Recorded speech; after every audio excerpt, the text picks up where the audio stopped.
All right, Deb, let's start with some introductions. All right. My name is Deb Manis. I'm a 5th grade teacher at Benchley Wineburger. I'm Angela Volk, and I'm a 3rd grade teacher at Bird Rock Elementary. Awesome. I'm Tobie Pace, Senior Director, San Diego Unified. I'm Johanna Wetmore. I am founder and Chief Vision Officer for Content to Classroom. All right. So let's start with something simple. For our teachers, what is something that surprised you about the Dizzy Doom curriculum the first time, maybe after the first or second lesson? As far as what surprised me, because it was new to me. I hadn't even seen the book before. So what surprised me is the way the kids reacted to this graphic novel as opposed to all the other ones I have in my classroom, because kids like graphic novels. So I actually have quite a few of them in my class library. And just I think I was surprised the way they reacted to this one in particular. I had kids that were like, this is not my kind of book.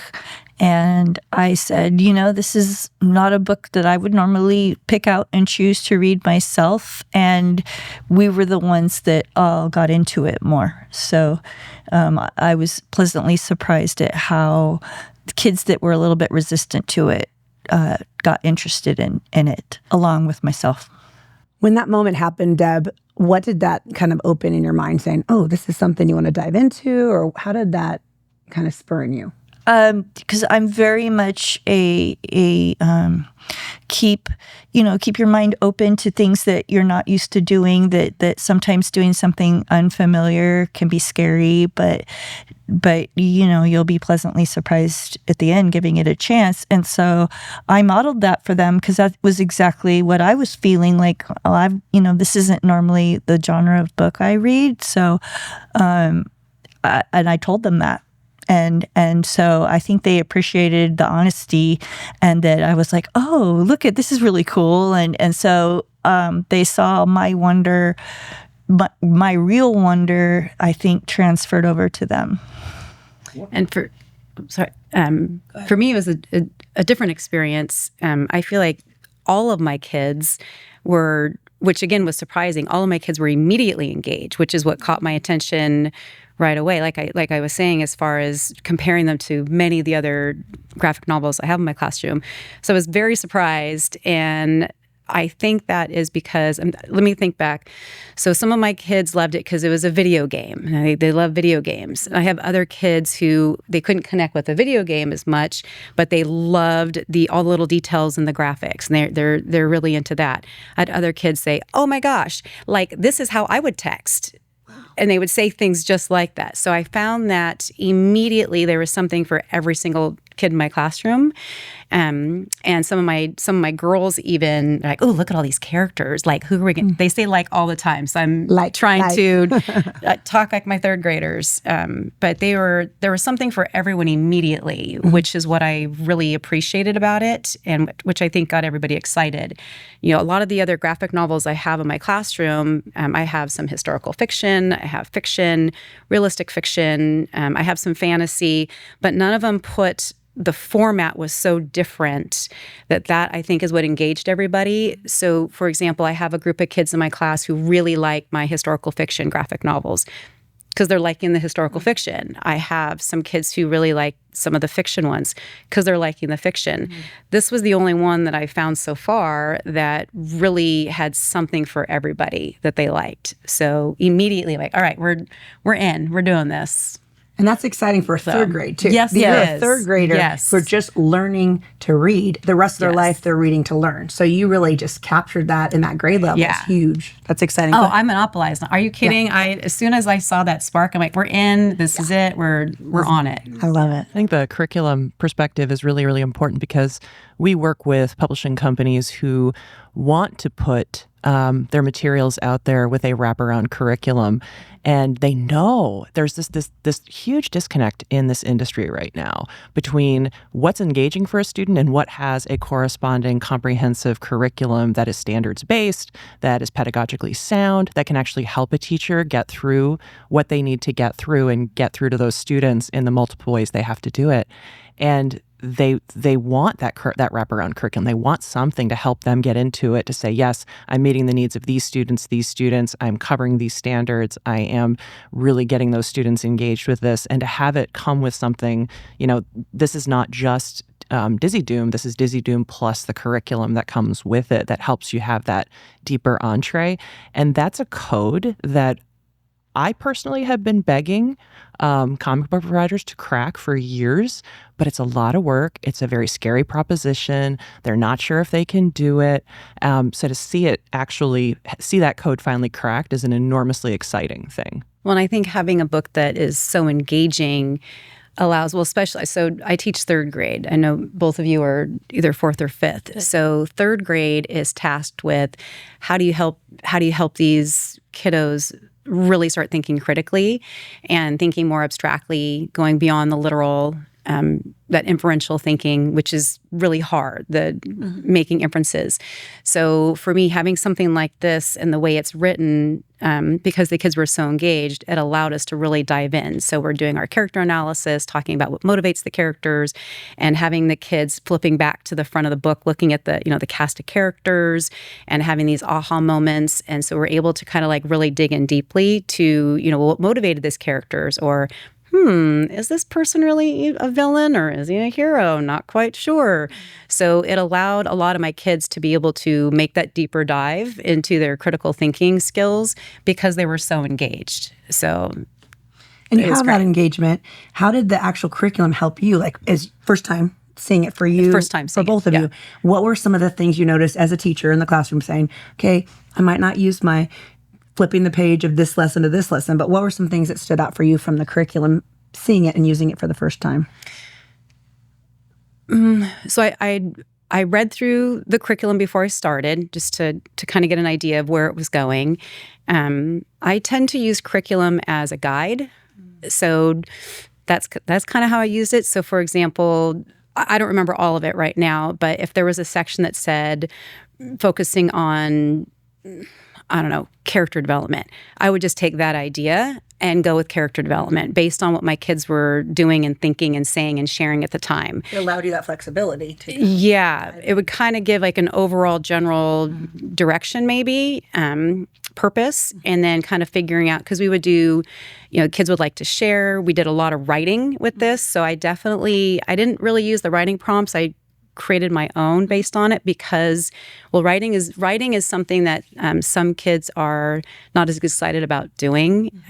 So I found because they were so engaged, it allowed me to do a lot more writing, and the kids were really excited.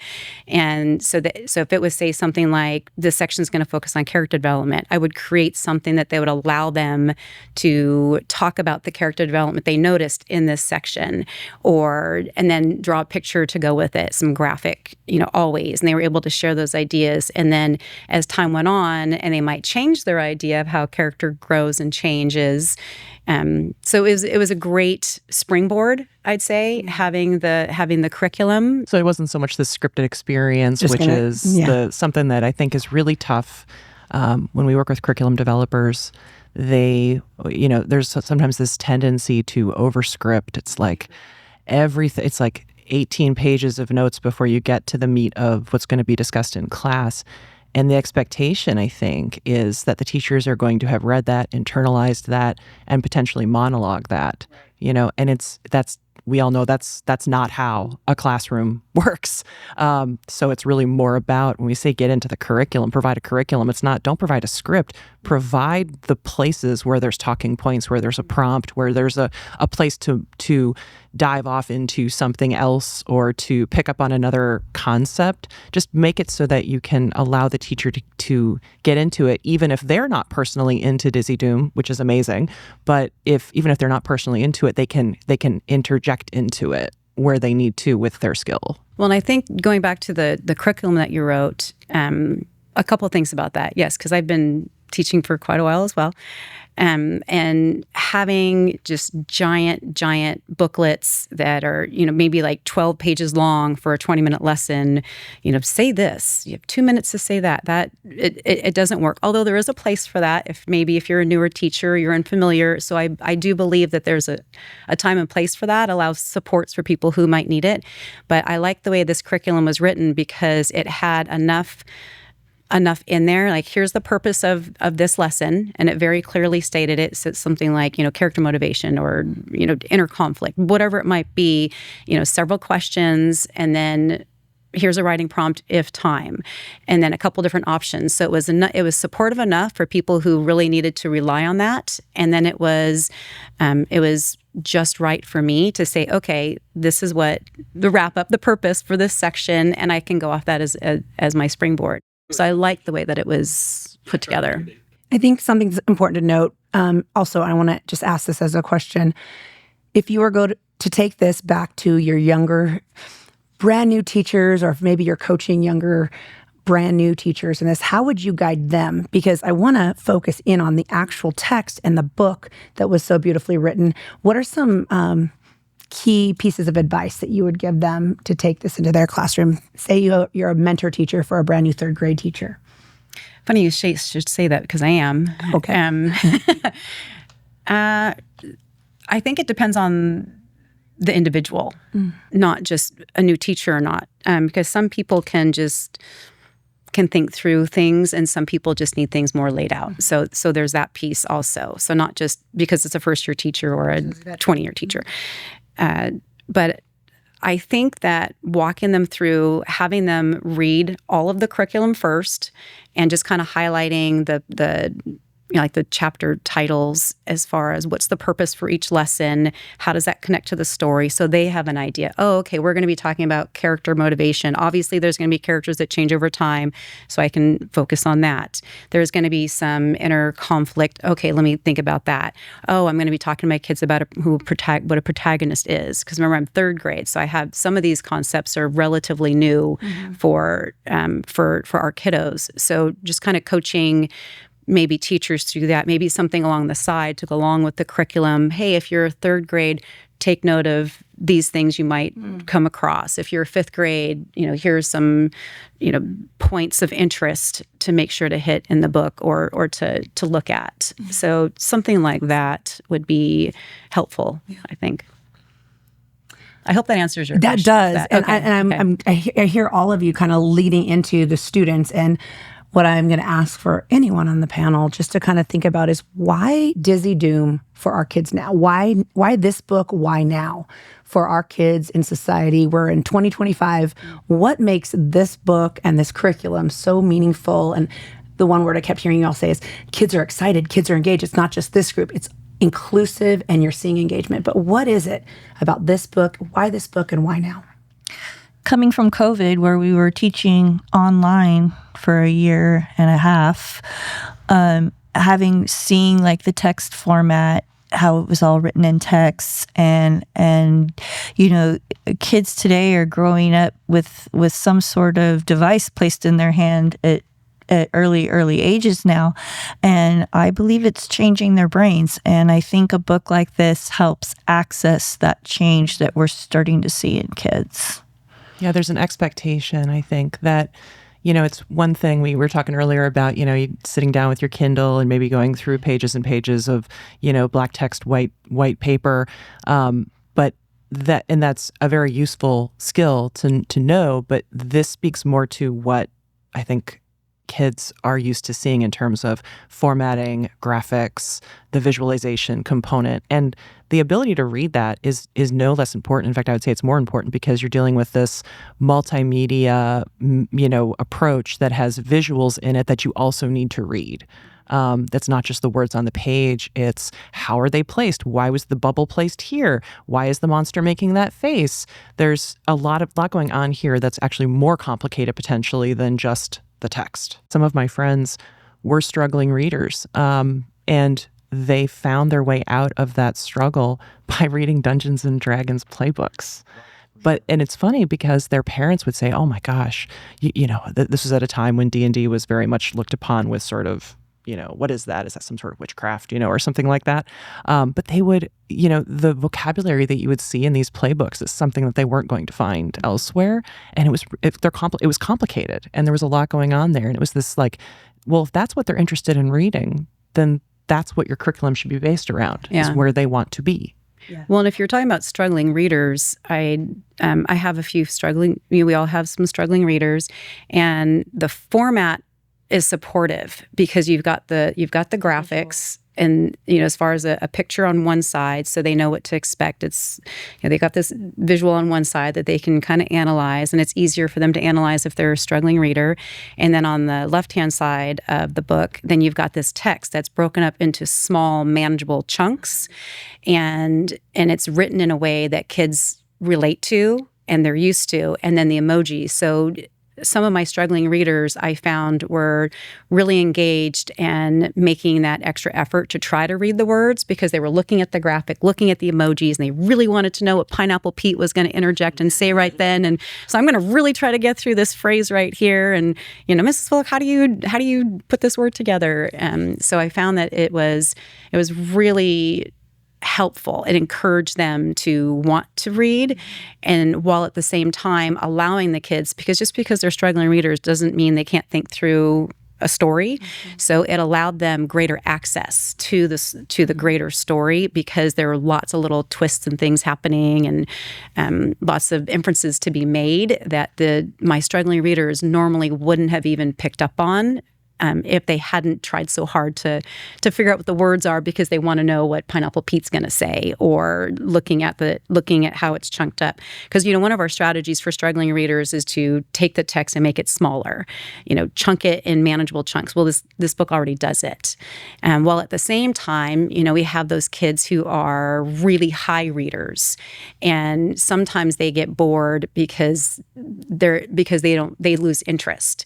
So it also engages my higher readers because they're zipping through the text because, again, it's something familiar, and they're immediately digging in and making those inferences and looking at the emojis and flipping back and saying, oh my gosh, look at the bar. Did you notice the battery here? So they're immediately going through and doing that and flipping back and forth and trying to find things. So I just feel like the format was encouraging and engaging and supportive for all types of levels of learners. And the layers of it. I mean, you can only have that if it's truly, truly well written. To have I read this once and then I go back for my second read and my third read, which really it's like, oh, that's how that connects with that. Oh, that's so cool. And to have sort of more layers of story going on underneath, that's the reward. Well, all of you are educators, and you got into this and you're focused on ELA instruction. You had to take something off your plate to give this. We know that there's district-approved curriculum and different things, but what, from making this decision that you made to teach this as a part of your everyday English language arts curriculum, what did you see the benefits, the student growth, maybe some anecdotal experiences of their reading levels? Because we know we do have to track, here's where you were, here's the growth mindset of that. But what are some things from taking this as a daily English language arts ELA curriculum for reading, for writing, for engagement, for speaking, listening? What are some anecdotal as teachers that you saw with your students in your classroom this year? Well, I think that was, without even forming my full thought, just the same thing I keep saying is I keep thinking about a couple students who I have. I'll name one of them Nancy. Nancy is a struggling reader, has difficulty writing. She's the kind of student that anytime we sit down to do something, she has to go to the bathroom, her pencil breaks, she distracts her partner, or something distracts her, her shoelace comes undone. Everything and anything to not work. But I think that was one of the highlights for me, honestly, is she was so engaged from the beginning because she liked the way that the text format was, she liked the emojis, and she really, really, really wanted to be able to read it, to be able to know what's going on, to move on and look at the emojis. And she really got into the facial expressions of the characters, and I wanted to read the words to see what's going on. And then she ended up being one that again, she's doesn't like to write very well, but when we would have an opportunity to go back and say, well, now it's time to go back on your whiteboard and talk about some of the character traits that you noticed in the character you chose this time. What do you want to say? Give some evidence from the text. And so she was one who was there and like digging back in and like trying to write her evidence from the text, which is third grade. We're trying to get them to actually provide evidence from the text in your analysis. And so she was digging back in as well as everybody else. But it was really great to see. And not only that part, a lot of kids, including her, were making connections with the characters. In fact, there was one piece where we were talking about a social emotional part of it, and she was nearly in tears. In fact, I think somebody maybe was in the room during this time, came to visit during the time, and it was just, she was, oh my gosh, outside on the playground today, so-and-so was treating me just like that. She's just like Morty Morta. And she was good. I thought, she's pretending to be on his team, but she's really not. And there was this whole huge connection. And she was able to, she goes, Mrs. Volk, can I go write about that one? I'm like, oh my gosh, please. Here's a paper. Please do. Here's your paper. Here's your pencil. Go for it. So, and I had a lot of kids like that. So kind of bringing it back to, as far as the ELA instruction, it allowed me to say, ooh, I get to do another lesson here. I get to do another mini lesson in writing, because they were so engaged. I had to kind of keep up with them to try to get that learning in and to facilitate their learning, because I'm just a facilitator. So they really, it was great for me. Let's say today's lesson is about protagonist. They can express it however they want, as long as they're showing me some evidence that they understand who the protagonist is and can actually pinpoint some evidence from the text, which is what I'm looking for as a third grade teacher.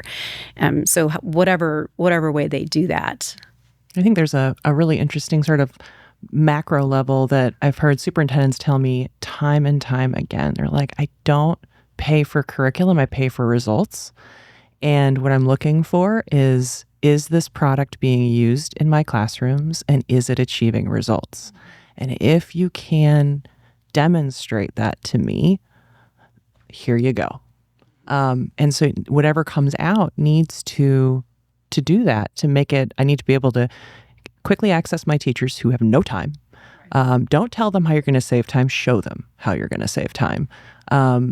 Give them the tools to get into this and help them access it as quickly as they can, even if they're not necessarily familiar with the genre, because it could be intimidating for teachers as well, not just students. But help them to get into that, I can teach this. I know how to cover these things. I have the tools. It's broken down in a way that helps me to cover the skills I know I need to cover, which also allows me to demonstrate back to the progress monitoring that we have to do throughout the year, that we are making progress on these skills, that we are using our precious and valuable, classroom time to make that progress.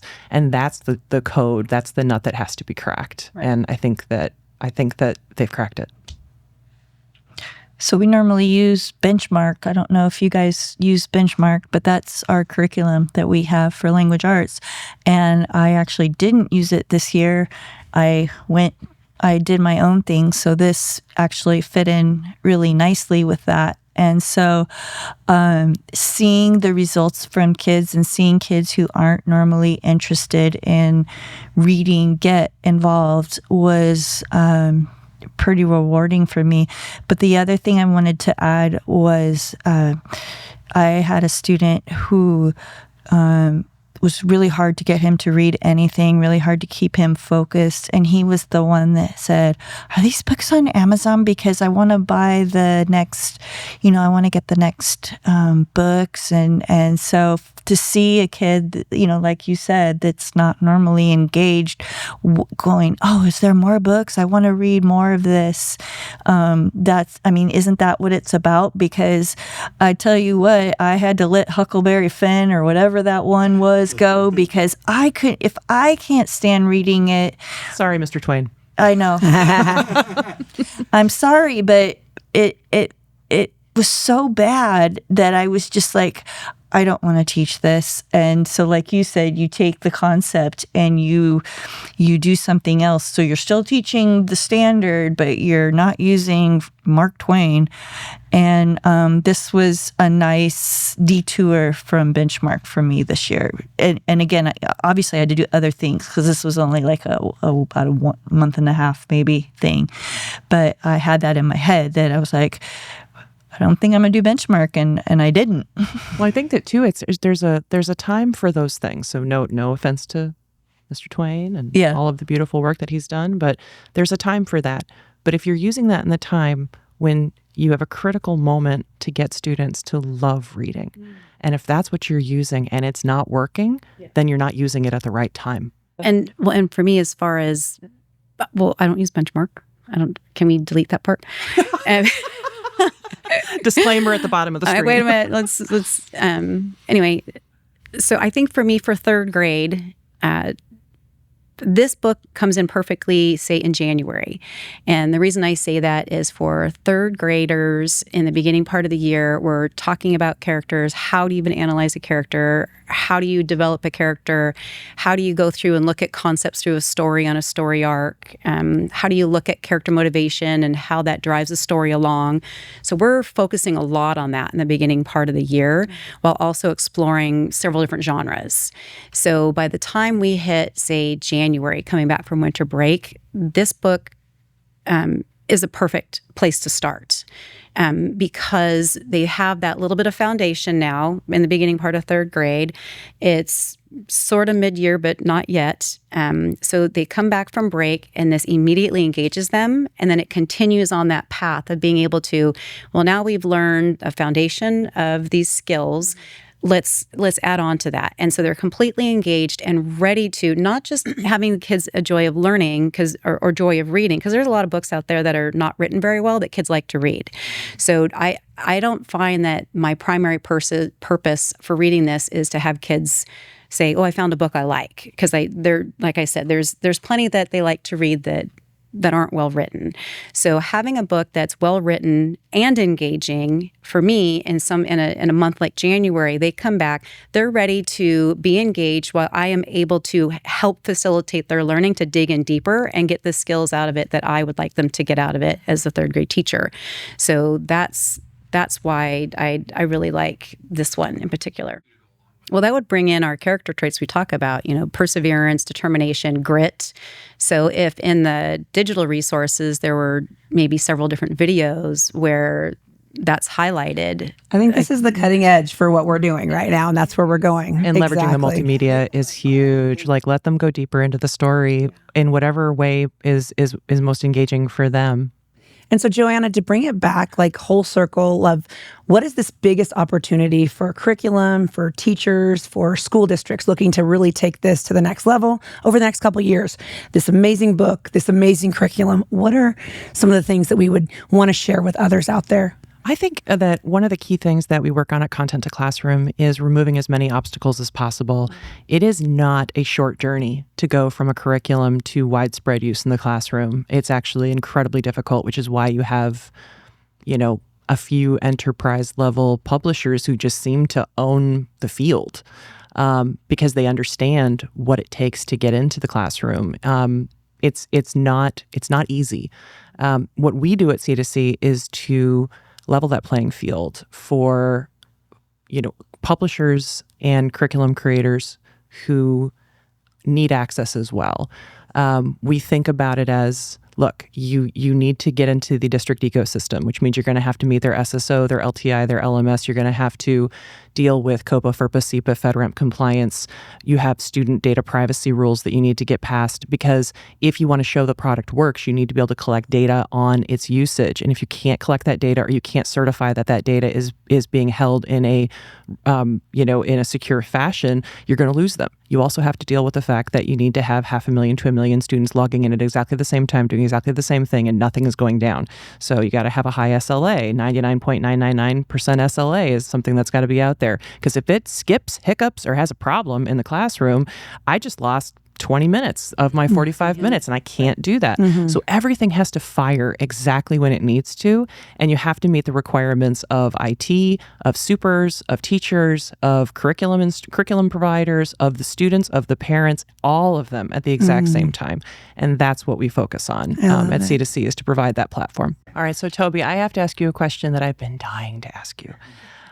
You are serving in a very powerful role in a district or school as a gatekeeper for, well, which curriculum is going to come into these classrooms? What are you going to give a try to? And I know that you must get just inundated with really great curriculum all the time. So what's that experience like first? And then what made you say, you know what, we're going to give Dizzy Doom a shot? It's a great question, Johanna. And as an educator over 25 years, teacher, principal over 15 years, and now at the district office level where I oversee 144 schools, work with principals, work with amazing teachers, it is scary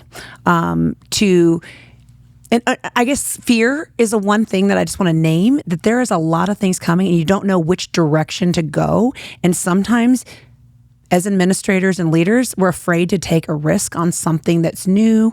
And it's easy to go back to an old curriculum that could just be turn the page, plug and play. But I'm a firm believer in education and the power of instruction and the power of tying that back to incredible teachers, incredible curriculum. And so when this came across as an opportunity, I really just jumped on it. And it started with an idea.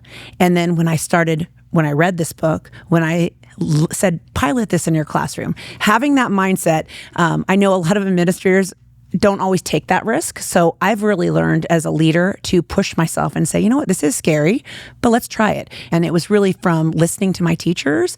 And when this came across and I saw the results of things being aligned, I saw English language arts curriculum, reading, writing, math scores go up. I saw these students leave to go to middle school excited about literacy. I saw overall behaviors decrease across my school. Then we started spreading it to other classrooms. It was exciting. And so now over the last 3 years in my role as a district administrator, saying, if we could do that at one school, why not do it at multiple schools across our district? And let's dive into this. We're partnering with a study to actually put the data to this because I believe it. I saw it anecdotally, but now we're actually seeing data scores soar. We're seeing kids' engagement soar. We're seeing just, I would say, life-changing experiences for kids and for teachers being able to have that autonomy because this curriculum really builds into that and creates opportunities for teachers to really differentiate. These teachers, each as you saw, did it a little bit differently, and we believe in that. These are educated teachers. You have your bachelor's degree, you have your master's degree, you have your teaching credential. Let's give them a tool through Lizards of Doom to open up doors for students, but also teachers to dive into their passion and love teaching again. That to me is so important. And I see this as a tool, this curriculum, this book as a tool that opens that. And so we've been able to take it here in San Diego Unified, second largest district in the state of California, across classrooms in 3rd, 4th, and 5th grade. And I really believe it is a game changer. And I think I would love to see this go nationwide, worldwide, because it has that beautiful blend of standards-based instruction, connection to students where they're at, text, a different lens for our students to become excited about, I can maybe do something like this. I can become a reader. I can become a leader. I can become an artist. I can become an inventor, and ties it back to that. So for me, I've always been a little courageous, but also fear, and pushing into that fear of saying, let's do something different. And let's allow that. Let's take those risks and let's put these books in our kids' hands. So if I that's had kind of to my just story. ask you to sum that up in a sentence or two, what is your advice to someone who's in your position in another district or school who maybe sees this and says, I see this, I want to do this? How would they do it? Give us a call. We definitely, my advice is take the risk. Take the risk. The results will come, and they are coming. And this is something that reaches not just the boys in the classroom, not just those that love graphic novels. It is an inclusive curriculum that will meet the needs of the students, and you will see growth and you will see data that proves that this works, and that you will have a win-win-win all the way around. You have happy school board members seeing data scores going up, and you'll see happy teachers that have the autonomy to teach amazing things. You'll see what I'm in this for is the students. And that's always what I go back to, is they're excited, and they are excited to be readers. And those kids who maybe, and this is my passion. I have a child with dyslexia, and she struggled, and I gave this to her, and she's like, Mom, this is a fun book. And she never saw herself as a reader. And seeing students with maybe disabilities or other things, and them having an actual book in their hand instead of a video game controller is so powerful. So that wasn't one sentence. I'm sorry. I get fired up. That's okay. A lot of commas, no problem. Lots of commas. It's a run-on sentence. Run-on. But let's do it. That's my phrase. All right, so we're going to wrap it up with just one, 60-second, what is the biggest takeaway that you had as a teacher, as a curriculum, as a leader in this, and just kind of do a whip around of what do you love about this, and what would you recommend to other people?